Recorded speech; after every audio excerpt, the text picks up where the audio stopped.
Hello everybody, Jace Lejeune from Gridiron Football. We have another episode of Inside the Huddle here as we talk to some of, the region's best players across Louisiana and our surrounding states. And we have today Dylan Shelmire from Zachary, and Dylan actually might take my job. I mean, he's pretty good at this too, the talking stuff as well. So Dylan, standout linebacker for the Zachary Broncos. Talk about one of the top powerhouses in Louisiana high school football. Dylan, always a pleasure, man, for having you on. Yes, sir.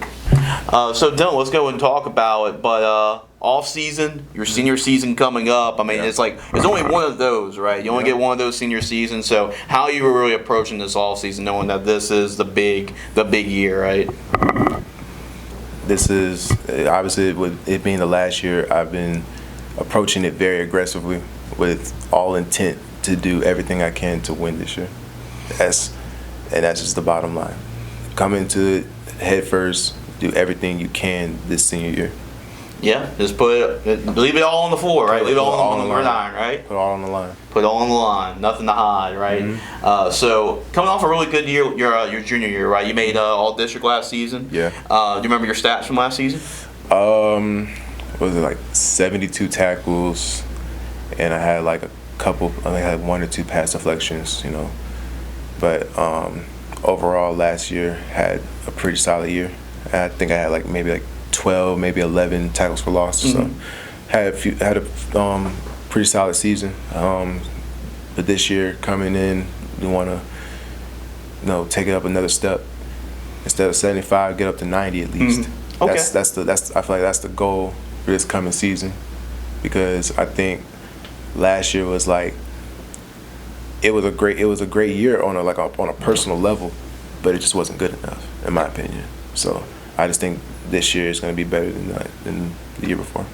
And I think it helps, Dylan, that you play for a program like Zachary, right? I mean, mm-hmm. the expectations. There's a whole lot of excellence at the very top, so right. That's what you strive for, playing for a program like that. How has playing for Coach Brew and the Zachary program really help you? I mean, define those expectations for yourself. I would say that it's helped me see the game a little bit different from what I've seen it before. And I feel like the one thing I've come to see is the different teams we go against, because the teams that you play against on this level are hard teams, and so we gotta do whatever we can. As far as strength and conditioning, it's absolutely amazing over there, doing everything to make ourselves the best athletes on the field, but also in the film room. It's helped me as far as my IQ mm-hmm. and all that. So I've done a good job of being a sponge and also soaking in everything in the program. Yeah, you just mentioned it, right? I mean, tough teams. You'll play a lot of tough teams. The district alone, mm-hmm. I'm a Baton Rouge guy, so I'm very biased. But talking about this 5A district, I don't think anything beats in Louisiana this district, mm-hmm. because we know your championship pedigree at Zachary, right? Right. We know what Catholic's pedigree is from competing for state championships. Now you add Central to the mix. They just won a state championship this past year. Mm-hmm. So how does playing in a district like that get the best of you? Competition. Iron sharpens iron. So whatever the best competition is, I want to play against it. It doesn't matter who it is, because only the best players always play against the best guys. It doesn't matter on what level you play on, because I don't ever want to be on a level where I'm playing against somebody who's not as good as me. I want to play against the best of the best, and that's how I feel about that. Really. Yeah, I mean, that definitely elevates the competition, too. We just talked about this really off camera, but, I mean, Zachary's been you've been a part of a lot of big games, mm-hmm. right? With state championship games, semifinal games, and mm-hmm. we were talking about maybe those games against Catholic. I mean, you said those were some of your favorite games. What, out of all these games, the Dome, semifinal games, big games, what were the most memorable games if you could go back? Obviously, you got the senior season coming up, but mm-hmm. going back, what were the games that really stand out to you the most? I'll say week 1 against Plaquemine this past year. That was when I was player of the week or whatever, mm-hmm. and so that was a big game for me to start off the season. Another game I'll say that was pretty good. That was a pretty memorable one. Was we went up to West Monroe my sophomore year. Mm-hmm. That one was it was pretty fun up there. And another one I would say is Destrahan. Yeah, I mean that's some powerhouses, right? You talk about Deschamps, West Monroe. I mean that's really a cool atmosphere to play into, and Plaquemine they made the semifinals this year. They were a pretty solid team. Like, sometimes you gotta you see in college football a lot, but there's always that one team that's you get beat on week 1, but then they absolutely tear through everybody the next 12 to 15 weeks. So yep. It was a good. They're a pretty solid team though. Looking back at it. And I know a goal for y'all this year. I mean, it shows you what kind of expectations Coach Burton was able to make when he got here, right, and building in this championship program. But I feel like it's somewhat of a dry spell, quotation marks, right? I mean, only been about 3 years, so but. That's how good the Zachary program has really been. So I know it's been your freshman year. Was the last time you won state? My 8th grade year. 8th grade year. So it's going back. So I know you want to end your high school career with a state championship. How big of a goal that's really been for the team going to the off season? It's been the goal since day one. So it's never not been a goal. It's always been the goal, and that's where we want to end off our season every single year. And that's where we need to be at every single year from going forward. That's just how it is over here. Right. And we'll see if the Broncos get to end their season, hopefully holding the championship trophy in the Superdome too. So let's talk about you individually, just as a linebacker. And I know you're a guy. You're a big football guy. I mean, you love watching football. You like watching a lot of different guys. Linebacker's always been a position where you have to be the smartest guy on the field, right? Like the quarterback. So any guys you like to model your game after on the football field at the linebacker position? Who are some NFL guys you really like to watch and model your game after? Ray Lewis, Luke Kuechly for his IQ. Yep.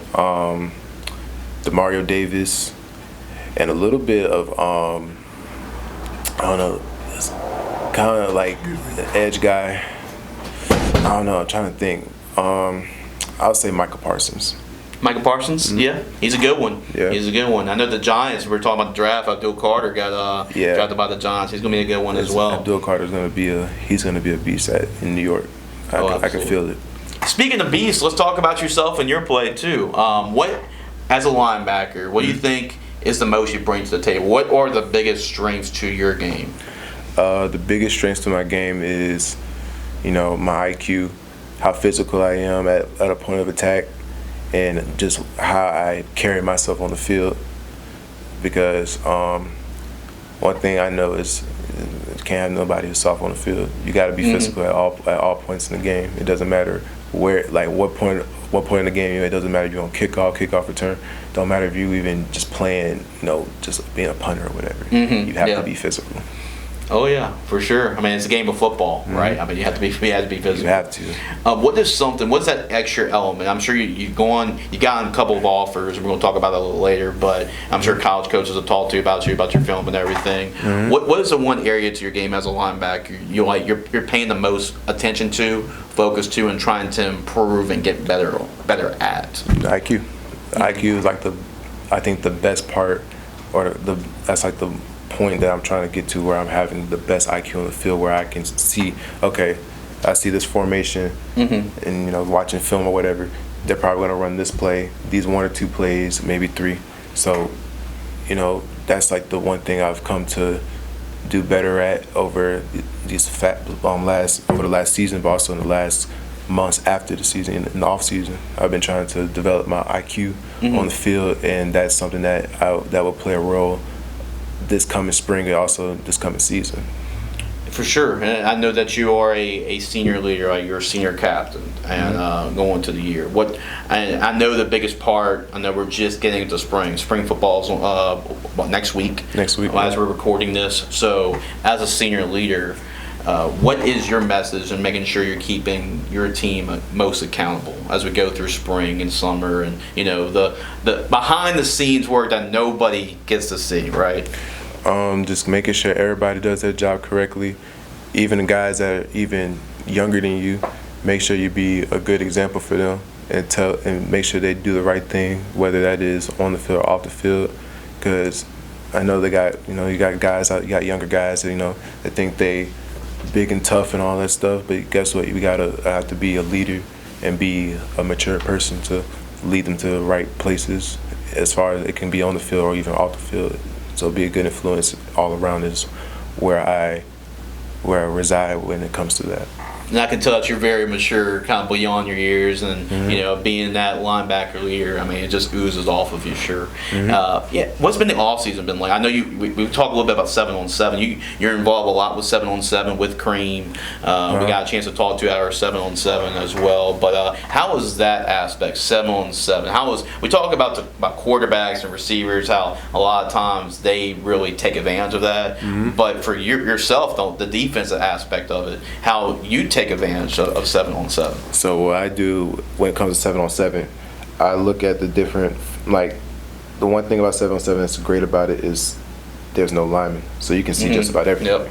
So I think the one thing it's helped me do is develop my IQ when it comes to route concepts. So different route concepts I've seen where you got post, dig, or whatever the concept can be.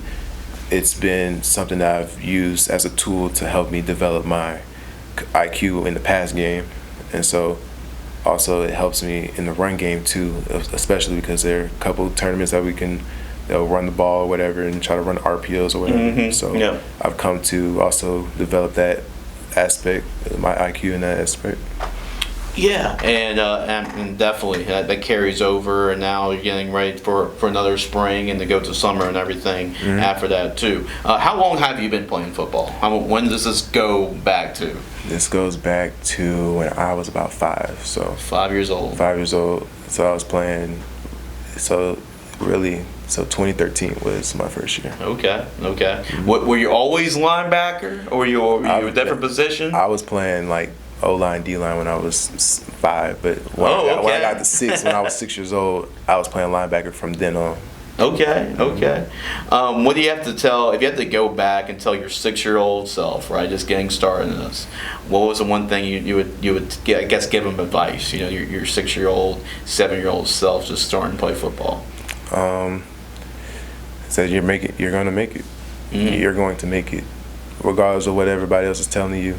Whatever everyone has said in your ear or whatever, forget what they're saying. Do you, and you're going to be great. And let's talk about, you're going to make it, right? Because right now, what's your GPA?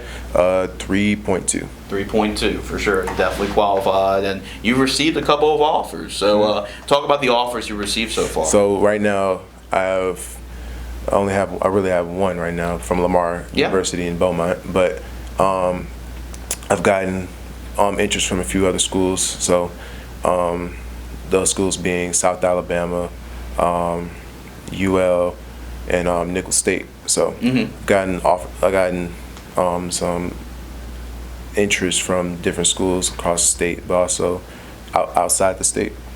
Okay, so you got that offer, cool, from Lamar, right? So what was that moment like? And they're FCS school. I mean, that's a big deal. So what was that like, getting that official offer from? It was like a moment I couldn't I kind of froze when I was told I was being offered, because it was like I've been waiting for the moment for it to happen, and it happened. And so I was in disbelief, in my head I'm literally flipping out, because I'm like, this is something I've been waiting for a minute, and it's finally happened.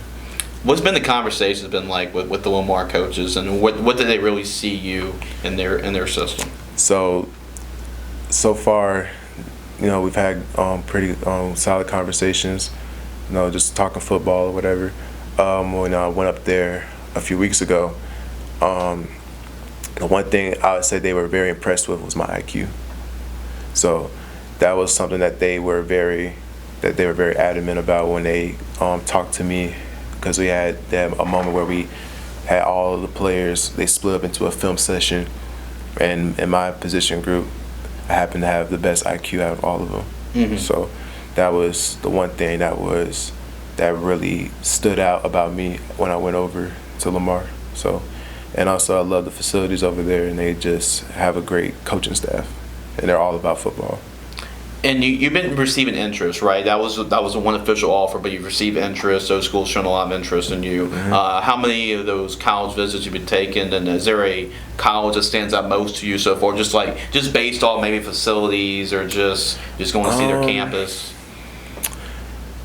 I would say that as far as the coaching staffs, it's in between both Lamar and South Alabama, so it's not really a clear favorite, but they both have great coaching staffs. Yep. Facilities, I would say Lamar may have got Lamar may have got South Alabama on that one. Okay. So, okay.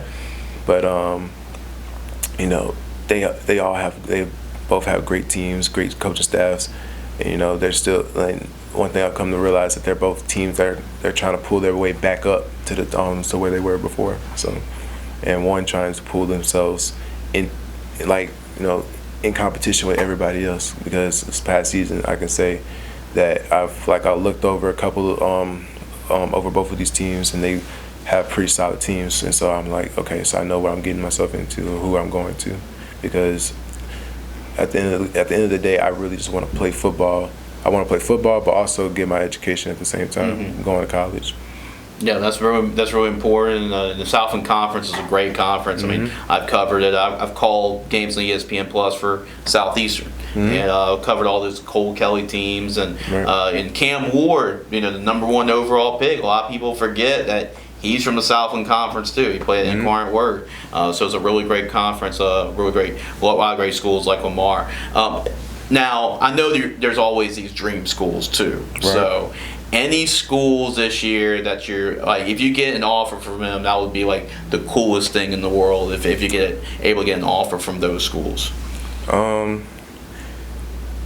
mean, for as long as I can remember, LSU was the dream school. Yeah. But over the years, it's kind of different teams come through or whatever. So, I've kind of drifted away from the dream school thing. So it's just anybody that wants me, right? Anybody that wants me and that will have me play, I'm glad to play. I'll do it.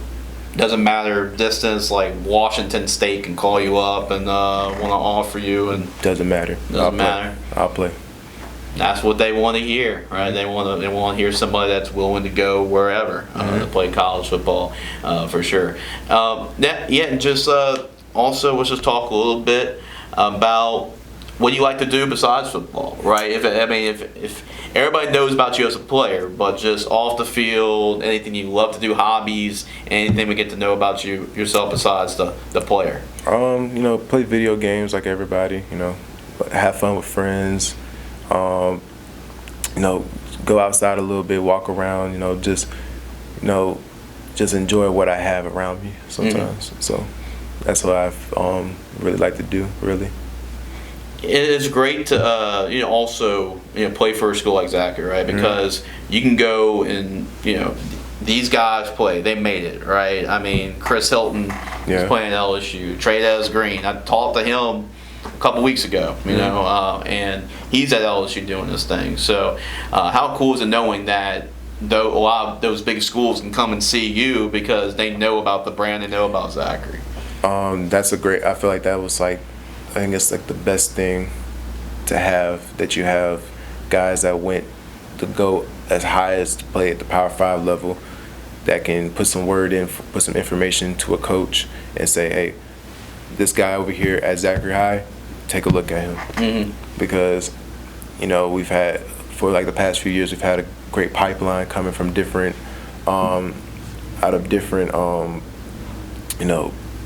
colleges like UL, LSU.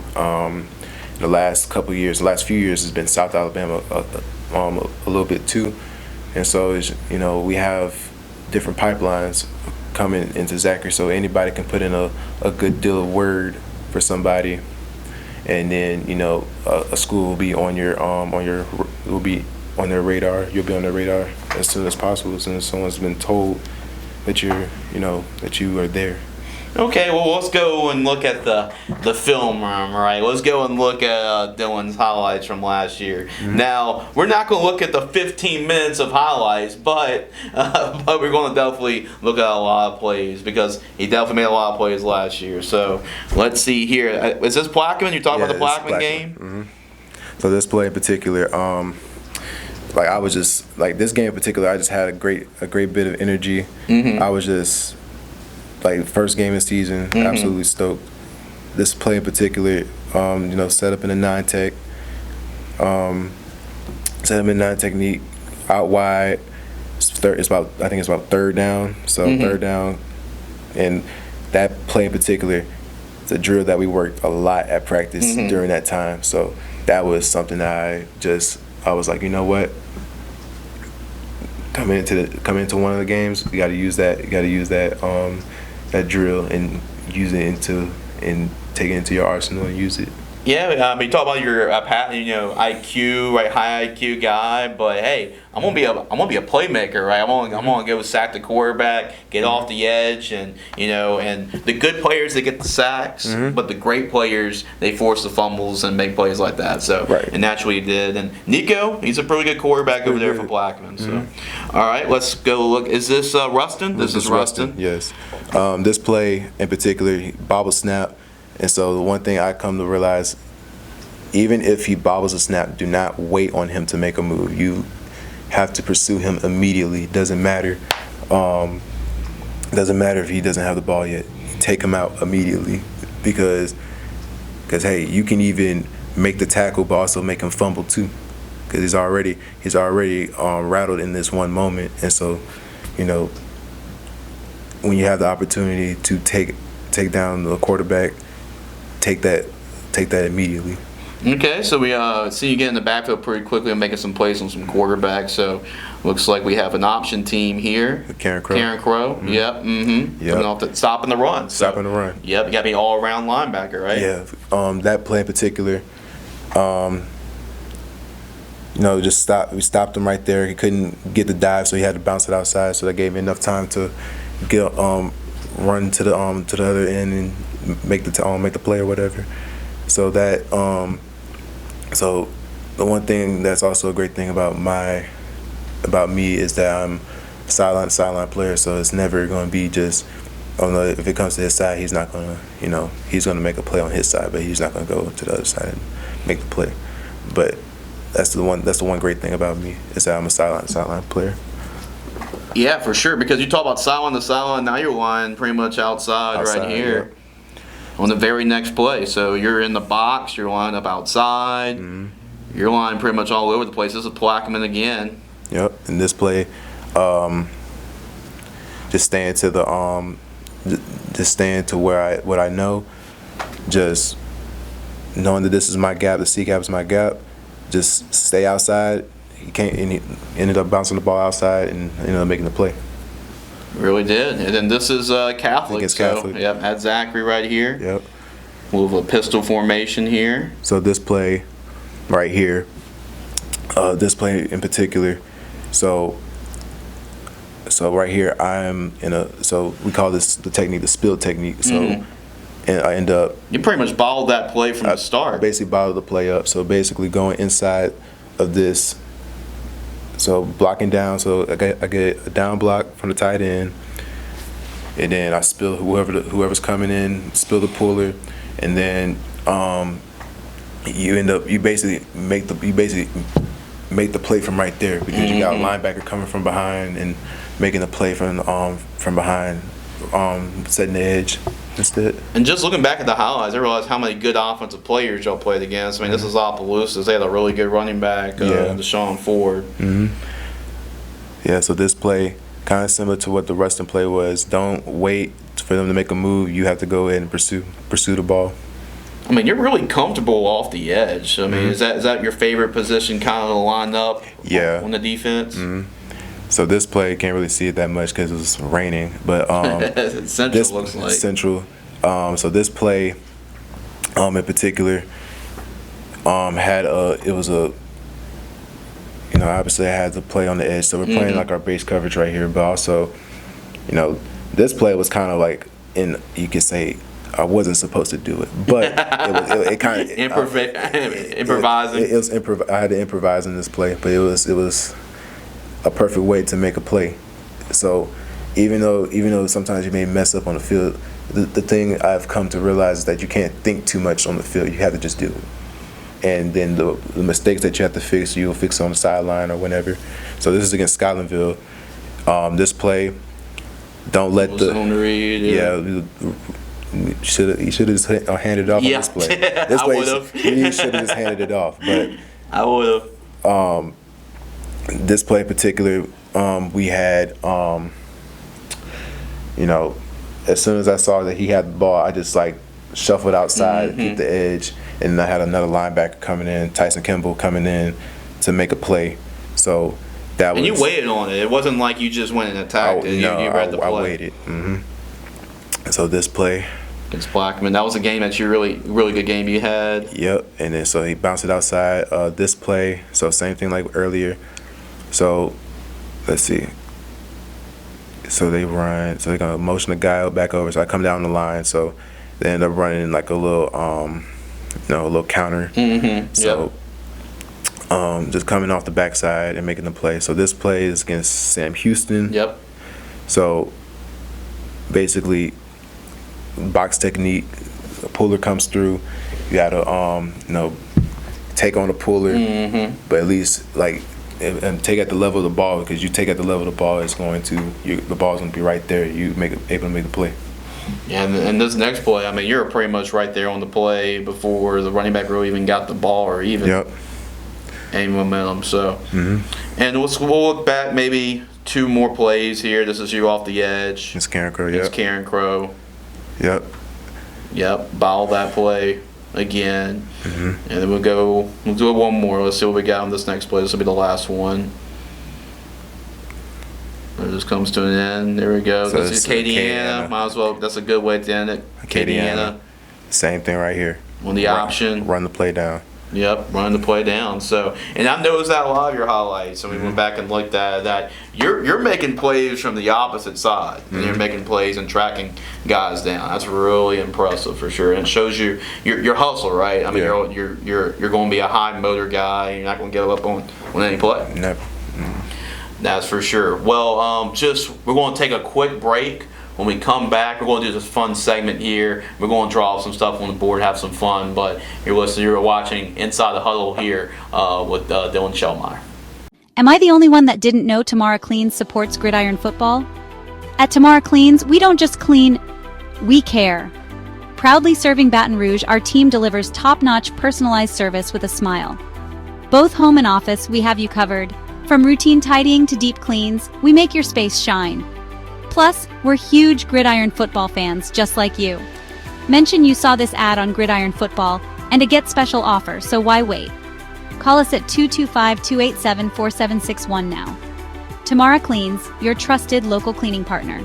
Hey everybody, welcome back to Inside the Huddle. I'm here with Dylan Shelmire, and I always do this segment at the end because it actually started, believe it or not, when I was working my old job, and there was this wide receiver, y'all probably know him, Jamar Chase. He started drawing plays on the board when he was at Archbishop Rummel. So I love this segment. I love the players diagnosing and really going over their favorite plays, whether on offense or defense. So we decided to bring it here. So Dylan, tell us what's your favorite. You're a high IQ guy as a linebacker, so tell me, if it was up to you, you're the DC, what's the play? What's your go-to play that you're calling here? So I'm calling up, so we're gonna show pressure at the snap. So we got two backers in the A gaps. You got one on the edge. You got tackle right here in the head up on the guard. You got your nose outside of the guard, and you got your in like in a 5. So at the snap, you're gonna drop this. You're gonna drop this backer into back. Drop him. You got a safety rolling down to be the being a hook. So this is basically gonna be a cover 3. So cover 3 blitz. So it's gonna be a zone blitz. So this nose is gonna come here. He's going to pick the center. So he's gonna pick the center. And this backer's gonna come around and loop. So we're basically doing this all around the board. Okay. So He's going to come and pick the tackle. He's coming around, come and take the A gap. Because what's going to happen is this guard, he's going to try to come and help he's going to, depending on who you're going against, this guard's going to come and help this D tackle going out. And so he's going to have to choose whether or not he's going to have to take this guy, but usually they take the most dangerous guy.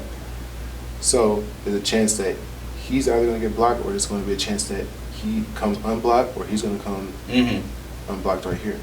So, you know, and over here on this side, he's going to pick the center. So the center's going to take the nose, and the guard's probably going to have to help a little bit. And this guy's going to come up vertical, so that's going to make this gap a little bit easier to open up right here. So this play is really made to free up this guy. Or if we wanted to, we could send another backer or a safety or whoever, and have him become the extra blitzman. Okay. So, you know, you could really run this play out of anything. But, you know, I could really, if I'm being honest, I could really draw another play up. So okay. Let's see. Well, that's going to definitely make the lineman think. I was always an offensive line guy. I played out O-line, so that's definitely going to make the whole line think. Yeah, because like I've seen a few times, like watching different teams play, when they see like a stunt like that. Sometimes one of the linemen going to try to go out with the guy, and then he's going to take so much time going out with the guy. He's going to have to come back and move with the whoever's looping or whatever. So I've seen a few times on film where that is an issue with some linemen, where they go out, but then they forget you gotta take the most dangerous guy coming inside. Yeah. So that's just like a little, like a, that's just like the tip of the iceberg when it comes to looking at how I think. Right. But but really we could also make this a man blitz. So this could be man to man. Okay. And then this backer's gonna drop at the snap. He's gonna be a spy. Okay. He's gonna drop back to be a spy. They're running stunts on the inside, and if the quarterback spills out, this backer's coming to take the quarterback. Okay. So. Okay. Yeah, and then that's where you want to. So basically, what I've learned is that anything that's going to set you up and set yourself free is the best way to go. Yeah. Best way to go.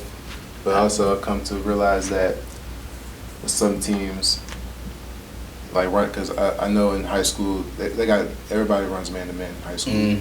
But I feel like you don't see enough spies being used in high school. You see a lot in college and the NFL a little bit, but we never see it in high school a lot. So that's just something I would want to see us run, or try to run.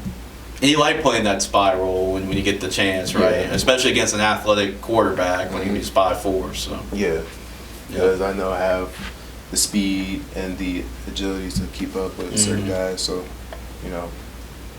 that's something that I've wanted to at least see. Right. We've ran a couple times or whatever. Right, because weight-wise, where you're at right now? Height-wise, I'm at 5'11" and a half or something like that. 5'11" in a few quarters. And I'm weighing about 215. So. Yeah, right. So you're at that frame that can go sideline to sideline, be that athletic and in-between guy, right? So you saw Dylan Shelmire on the board here drawing it up, and you can see why he has such a high IQ of the game. Well, you got to see it on the board, Dylan. You were able to show off your high football IQ in front of our Gridiron football fans, and I know this was a big thing we talked about on the interview. But we're going to just wrap things up on a high note and on a little fun note as well. But what you thought about? We talked a little bit about it, but I mean the draft was yesterday. But what you thought about the NFL first round? How it went? First round. I got to go ahead and say it. I'm a Saints fan. Okay, I'm with you too. I was absolutely torn apart. You wanted the quarterback? I want a quarterback. You need a quarterback. Okay, so do you think the Saints should have gotten Shedeur? I don't. Or Jackson Dart? It could have been either. It could have been either him. It could have been Jackson Dart, or it could have been Shedeur. But we just need a quarterback. It doesn't matter who it is. Well, that's all it is. We just need a quarterback. they still got some quarterbacks available in the second round. We'll see. I mean, you expect Shadur to go off really early in the second round, and I mean you have Quinn Ewers. He's still available. Jalen Milroe, he's still available. Tyler Shugg. I mean, they got some guys, but we'll see. We'll see where they go to. Let's see what the Saints were able to do because they have a lot of questions at the quarterback position. But I mean, I was really surprised what Jacksonville did. Yeah, Jacksonville. They surprised me a little bit. Now, the only thing that really threw me off was the Browns making a trade when they really didn't need to. Right. I mean, even if y'all weren't gonna go get a quarterback or whoever y'all needed, y'all could have gotten Travis Hunter. Yeah, so right. I don't think they needed to make that trade. That trade was kind of an unnecessary trade, but Browns got a whole lot out of it. Yeah, they got a whole lot out of it, but they did get an edge guy. So they got him and Miles. Yep, Miles Garrett. Miles Garrett coming off the edge. So hey, it wasn't a terrible trade, but in retrospect, when you look at it, it wasn't really the best trade. Yeah. I know they traded, and obviously the Giants traded to get Jackson Dart. That was another big thing too. Yeah, that was a big trade, and that one was that may have been the best trade in my opinion. Yeah, they had a pretty good draft. They get Carter so far. They get draft so far. Get Carter, which I think is the best defensive player in the whole draft, and you get your quarterback of the future. In Jackson Dart, if you think he's your quarterback. So I feel like it was a pretty good draft for them. And the Falcons, I know they traded up, but I wasn't really feeling that one. I felt like they could have gotten him. Yeah. They just fell to him. Yeah. So to James Pierce, defensive end from Tennessee, I felt like they could have waited and gotten him and not traded up. But it's been an interesting first round. We'll see how the second day goes. But been definitely one of the more interesting drafts. So I can tell you, I can guarantee you this: Shadur is probably going to go within the first 3 to 4 picks. Oh yeah. And if he's not expect that, then if he's not the first pick, then there's something going on that I don't know. So. I don't know because there's a lot of teams, and that even before the Saints, Saints pick at 40, I think. 40, so there's a lot of teams that need quarterbacks, and you have the Steelers. The Steelers need a quarterback. Browns need a quarterback. You can say the Raiders might go and draft a quarterback. Saints definitely need to get a quarterback. So. Yeah, I mean, there's a lot of teams out there that need one, and I mean, Shadur, you expect him at least one of those, at least first or two teams, pick him up. So, at least on like the when I saw like the draft projections on who's going first round, who's going second round, it was going to be Shadur was going to go second round regardless. Him or Milroe. Milroe might get picked up in the second round or third round. So we'll have to just see. It's just. First round you expect, there's going to be like one of the top, because if we're being honest, Shadur is considered one of the top quarterbacks in the draft, but you never expected him to fall this low. No, not this low in the draft. Not. I did not expect that either. A lot of people were saying that he was going to be going to 9. He was going to go to the Saints or go to the Saints. Top 10 pick. So yeah, and a lot of people said the same thing about Jackson Dart. It just didn't happen. Right. And when I look at it, I don't think it's a terrible. It was a terrible selection, but I just think we just needed a quarterback, though.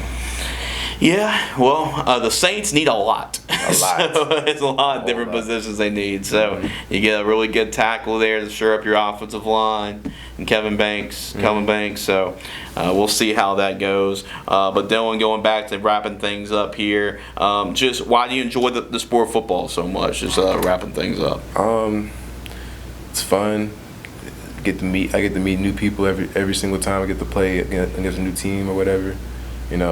It's just something that I just loved doing since I was a kid, which my dad's sitting back there. He's the reason why I wanted to play in the first place. So.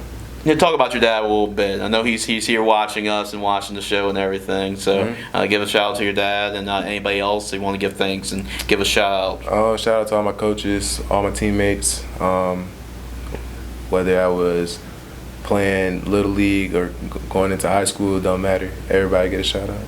There you go. Everybody gets a shout out, So that's definitely for certain. And we always want to end things in this way too. Just your pitch. I always say this to every player, no matter you're getting recruited or not. Your pitch to college coaches, like your chance, and tell them why they need to recruit me. So there's a college. Let's pretend that camera is a college coach. Why they should recruit Dylan Shelmire. I'm physical, disciplined, and I have a great character. There we go. Simple as that. High IQ of the game. Dylan, appreciate you for joining me today and doing this conversation. Been really fun, and looking forward to track your senior season as well with the Zachary Broncos this year. Yes, sir. So, been another great show. Guys, make sure to check us out, gridironfootballusa.com for all the cool stuff. A lot of great content here. We'll also have a little Dime in the Rough article as well, article on Dylan too. So make sure to check us out, gridironfootballusa.com, where it's all football all the time. Thank you for watching.